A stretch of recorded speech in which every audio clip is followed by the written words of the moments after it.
Bismillahirrahmanirrahim. Assalamualaikum warahmatullahi wabarakatuh. Selamat bertemu kembali kita di pertemuan ketiga ya.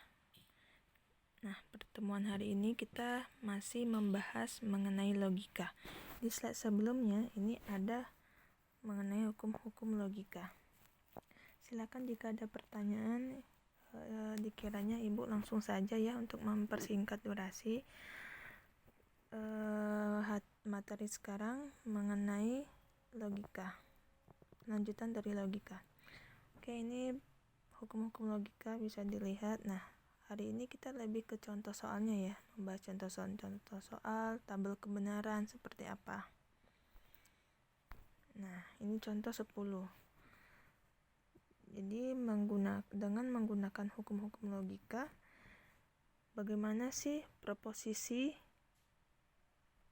berikut keduanya ekuivalen secara logika. Misalkan seperti ini. Nah, ini ada proposisi majemuk 1 dan yang kedua. Ini nyatakanlah bagaimana kedua proposisi ini ekuivalen secara logika. Nah, kalian lihat ini sama dengan ini itu ekuivalen. Caranya kalian bisa menggunakan hukum De Morgan. Hukum dari sini ke sini hukum De Morgan, kemudian menggunakan hukum negasi, terus menggunakan hukum identitas. Jadi kedua ini adalah ekuivalen. Kemudian contoh berikutnya, contoh 11, buktikan hukum penyerapan ini, proposisi ini ekuivalen dengan ini. Jadi ini nanti ekuivalen dengan ini. Kalian bisa menggunakan hukum logika. Di sini kita menggunakan hukum identitas.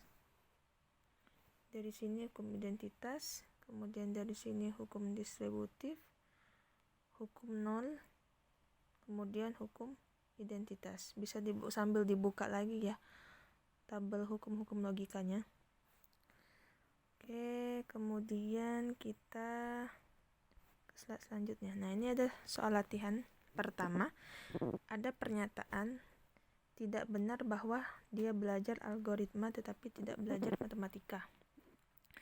Kita diminta untuk menyatakan pernyataan di atas dalam notasi simbolik atau ekspresi logika. Nah, kemudian berikan pernyataan yang ekuivalen secara logika dengan pernyataan tersebut. Nah, di sini ada petunjuk kita bisa menggunakan hukum De Morgan. Oke ya. Ada yang sudah kebayang bagaimana notasi simboliknya atau ekspresi logikanya? Bisa sambil coret-coret juga ya. Nah, kita penyelesaian soal latihan pertama.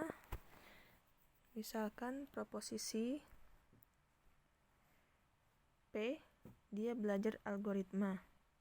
Kemudian proposisi Q, dia belajar matematika. Masih ingat tadi soalnya menyatakanlah pernyataan di atas tidak benar bahwa dia belajar algoritma tetapi tidak belajar matematika. Jadi kita buat proposisinya seperti ini dulu. Ya, berarti negasi ya. Maka ekspresi logikanya ini. Tidak benar dia belajar algoritma tetapi tidak belajar matematika nih. Tetapi tidak belajar matematika. Ada negasi Q juga. Kemudian yang B, berikan pernyataan tadi seperti yang contoh latihan sebelumnya, ekuivalen secara logika dengan pernyataan tersebut. Nah, seperti apa? Nah, ini yang B. Jadi dengan hukum De Morgan. Jadi dari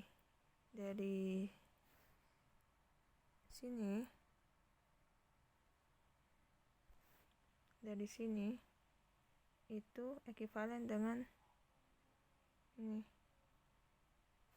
ini ekuivalen dengan ini menggunakan hukum De Morgan. Jadi dengan kata lain, dia tidak belajar algoritma atau belajar matematika. Acuannya ke sini ya nih. Kita buat proposisinya dulu.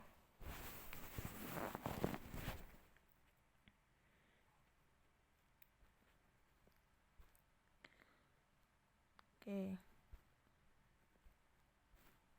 Nah, kemudian kita masuk ke disjungsi eksklusif. Kata atau or dalam operasi logika digunakan dalam salah satu dari dua cara. Yang pertama ada cara inklusif or. Ini berarti P atau Q atau keduanya. Contoh nih, tenaga IT yang dibutuhkan menguasai bahasa C atau Java. Nah, ini atau keduanya ya. Nah, kemudian cara kedua itu ada yang namanya eksklusif or. Artinya dia sama-sama atau. Nah, tapi bedanya kalau eksklusif or ini berarti P atau Q tetapi bukan keduanya. Kalau tadi atau keduanya, kalau ini tetapi bukan keduanya. Contohnya, ia dihukum 5 tahun atau denda 10 juta. Jadi salah satu, bukan keduanya. Bukan ini, bukan keduanya, ini salah satu.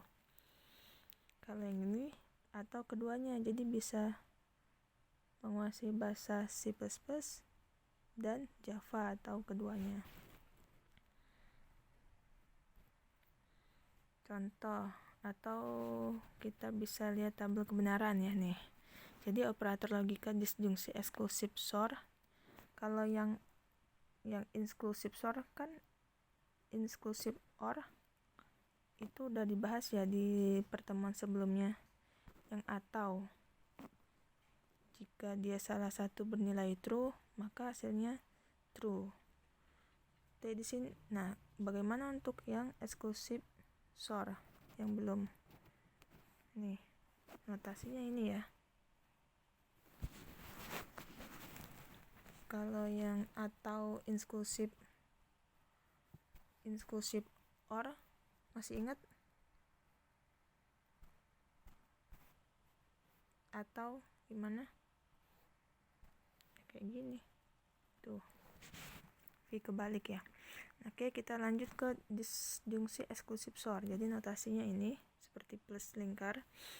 Nah, bagaimana dengan tabel kebenarannya? Tabel kebenarannya ini bisa dilihat, tarik kesimpulan dari sini. Jadi tadi dia bukan keduanya ya. Dia akan bernilai true, dia salah. Kalau keduanya dia salah. Nah, kalau proposisinya P true, Q false, T ini maksudnya true, benar, F ini artinya false, salah. Maka SOR-nya, tabel kebenarannya true. Jika dia false, true, makanya hasilnya true. Jika dia false, keduanya false, hasilnya salah. Jadi dia kalau dia keduanya nih, keduanya sama nih, hasilnya false, sama seperti ini, false sama keduanya artinya false. Jika dia yang ini satu, ini beda, hasilnya benar. Yang pertama beda dengan yang kedua, hasilnya benar. Artinya dia yang proposisi pertama dengan kedua dia beda. Tadi kan tidak atau keduanya, bukan keduanya. Nih, bukan keduanya. Dia bernilai benar. Jika dia bernilai keduanya, artinya salah. Jika dia true, hasilnya jika dia true, hasilnya false. Jika dia di atas ya, false, hasilnya false, salah. Oke, nih. Kemudian selesai di exclusive SOR, kita lanjut ke namanya proposisi berikutnya, namanya proposisi bersyarat. Jadi kalau saya ulangin ada proposisi dan masih ingat ya, konjungsi, disjungsi, dan atau itu terbagi dua, inklusif or, eksklusif or. Yang eksklusif yang barusan kita bahas barusan. Nah, kemudian ini ada yang namanya proposisi bersyarat, kondisional atau implikasi. Bentuk proposisinya seperti ini. Jika P, maka Q. Notasinya ini. Dibacanya jika P, maka Q. Jadi proposisi P disebut hipotesis, antecedent, premis atau kondisi. Sementara untuk proposisi Q disebut konklusi atau konsekuennya. Nah, kemudian kita masuk ke contoh 12. Yang A, jika saya lulus ujian maka saya mendapat hadiah dari ayah. Nah, ini contohnya. Jadi dia jika, maka. Untuk yang B juga, jika suhu mencapai 80 derajat maka alarm akan berbunyi. Jika, maka. Yang ketiga juga jika, maka.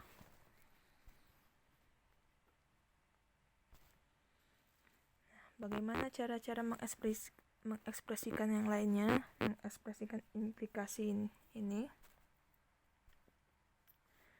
Jika P, maka Q. Jika P, Q. P mengakibatkan Q. Q jika P. P hanya jika Q. P syarat cukup untuk Q. Q syarat perlu untuk P. Q bila mana P. Nah, seperti inilah cara-caranya. Nah, kemudian ini ada contoh 13. Jadi proposi berikut adalah implikasi. Implikasi ya. Implikasi tadi gimana notasinya? Ini notasi implikasi. Jadi yang pertama itu contohnya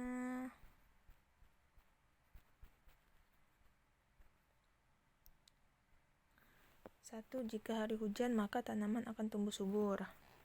Kedua, jika tekanan gas diperbesar mobil melaju kencang. Nah, bagaimana dengan 3 sampai 8 kalau diubah menjadi implikasi? Nomor 1, 2 kan udah ya, jika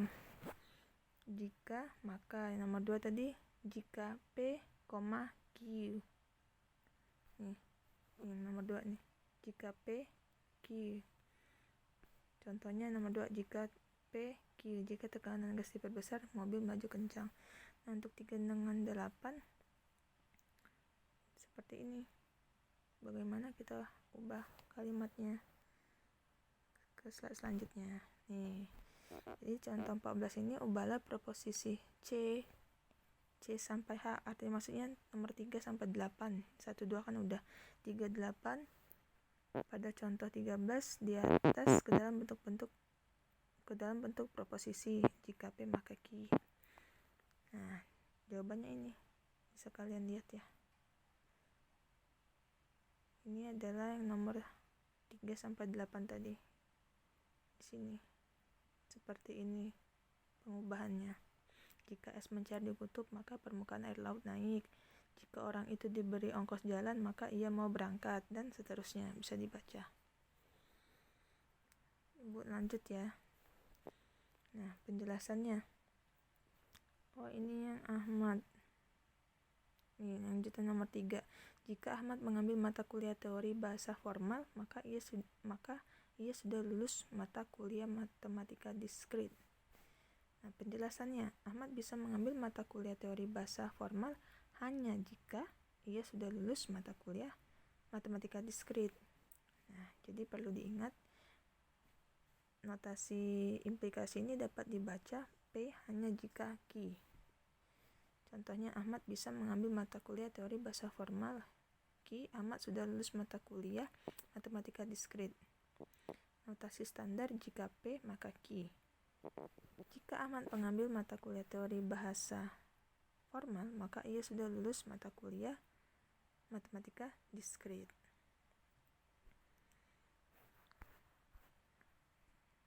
Nah, yang selanjutnya ada contoh tadi nomor syarat perlu tadi mana ya? Ini nomor 7. Nomor 7 syarat perlu bagi Indonesia agar ikut Piala Dunia adalah dengan mengontrak pemain asing kenamaan. Penjelasannya nih, syarat perlu bagi Indonesia agar ikut Piala Dunia adalah dengan mengontrak pemain asing kenamaan. Sama seperti ini penjelasannya, jika P maka Q dapat dibaca Q syarat perlu untuk P, sama susun sesuai format. Jadi kayak gini. Yang Q dulu ya. Mengontrak pemain asing kenamaan adalah syarat perlu bagi Indonesia agar ikut Piala Dunia. Jadi di sini Q, proposi Q ini proposi P. Notasi standarnya jika P maka Q. Jika Indonesia, jika ini P maka ini Q. Nah, ini yang contoh 15-nya. Misalkan proposisi X, Anda berusia 17 tahun. Proposisi Y, Anda dapat memperoleh SIM. Nyatakan proposisi berikut ke dalam notasi implikasi. A. Hanya jika Anda berusia 17 tahun, maka Anda dapat memperoleh SIM. Atau B. Syarat cukup agar Anda dapat memperoleh SIM adalah Anda berusia 17 tahun. Banyak ya caranya, C sampai E.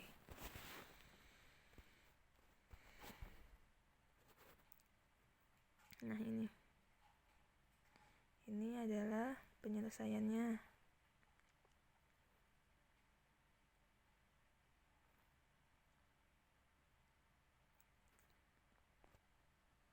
Yang A. Pernyataan yang ekuivalen, Anda dapat memperoleh SIM hanya jika Anda berusia 17 tahun. Ingat, implikasi ini bisa dibaca P hanya jika Q. Jadi notasi simboliknya ini. G hanya jika X. Nyambung ya. Jadi proposisi Y. Ini proposisi Y hanya jika proposisi X. Proposisi Y-nya mana? Oh, yang ini. Proposisi X-nya yang mana? Ini proposisi Y, ini proposisi X. Nah, ini untuk tabel kebenaran implikasi yang tadi ya. Ini implikasi, oke. Nah, kalau tadi kita bahas tabel kebenaran eksklusif OR. Kalau ini tabel kebenaran implikasi. Kalau implikasi ini, dia akan bernilai salah jika proposisi Q false. Sisanya dia bernilai true. Bisa dilihat di tabel ini. Ini ya. Jika proposisi Q false, dia false. Sisanya bernilai true. Oke, sekian video ini. Jika ada pertanyaan, bisa kita langsung diskusikan. Jika belum ada pertanyaan, silakan dibaca kembali. Dan jika ada pertanyaan, barangkali setelah membaca lagi, setelah menyimak, silakan ditanyakan kembali. Jika masih belum ada, bisa ditanyakan minggu depan. Sekian dari Ibu, terima kasih. Wassalamualaikum warahmatullahi wabarakatuh.